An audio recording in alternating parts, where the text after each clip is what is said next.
Well, for the first time ever, not one, not two, but three Bismarck Public Schools will play tonight in the semifinals of the Class AAA football playoffs. Century and Legacy will go head-to-head in a battle of Bismarck while the Demons hit the road. And no matter what happens tonight, we're guaranteed to have at least one Bismarck team play for the Dakota Bowl next week. But if the Demons get a win as well, it'd be the first time since 2018 that two Bismarck teams play one another for a state title. Here's how the teams got here. Century won by 2 scores over Cheyenne last week. That last touchdown came in the final 2 minutes of the game, though. Meanwhile, Legacy and Bismarck won by a single point in both of their quarterfinal matchups. The Demons win coming down to a point-after attempt for the 3rd time this season. Well, the first game of the night kicks off in about 10 minutes in the Battle of Bismarck. Ben Dacu joins us live at the Bowl, where Legacy hopes to keep a historic season alive. Hey, Ben. Luke, in 2023, Legacy went 0-9, a winless campaign and a last place finish in the WDA. Skip ahead to this year. The Sabres have the most wins in a season they've ever had in program history with 7, and now they're just 1 win away from the Dakota Bowl. Legacy football's had a lot of firsts this year. While the Sabres racked up wins, they also rewrote their record books. 1, 2, 3. Records aside, I think that those guys are very, very good football players.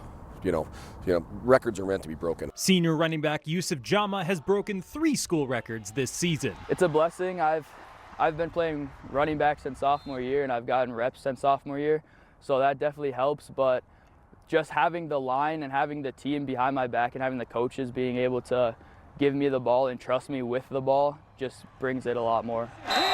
Senior wide receiver Jack Jolson has broken 2 receiving records with at least 1 more game to play. I give credit to quarterback Brody Weigel for just slinging me the football, and doing the best I can is what my job is. And they aren't the only ones leaving their legacy on the Sabres program. Awesome to be part of something special, but this team's special, so it's really cool to be part of this group of guys. Jama and Jolson have come a long way. It wasn't all that long ago when they played on a winless team. 2 years ago, they were 0-9 as sophomores. I think that they took it upon themselves to change what the culture is and how we go about things, and I think you're seeing the benefits of it. Now this group holds their own spot in Sabre history and stands 1 step away from the Dakota Bowl. You want to get the ball in the hands of your playmakers, so we try to find ways to do that. As you might be able to hear from the boos to my left over here, Century has just taken the field. The last time the Patriots played the Sabres, Jack Jolson scored 3 touchdowns. Last week in the state quarterfinals, Jolson and Yusuf Jama combined for 3 touchdowns. Reporting live from the Bowl for your news leader, I'm Ben Dacu. Back to you in the studio. All right, thanks, Ben. Well, Geraldine, these teams get the comfort of playing on their home field tonight, but once again, Bismarck has to make that trip east this week to represent the Western Edge.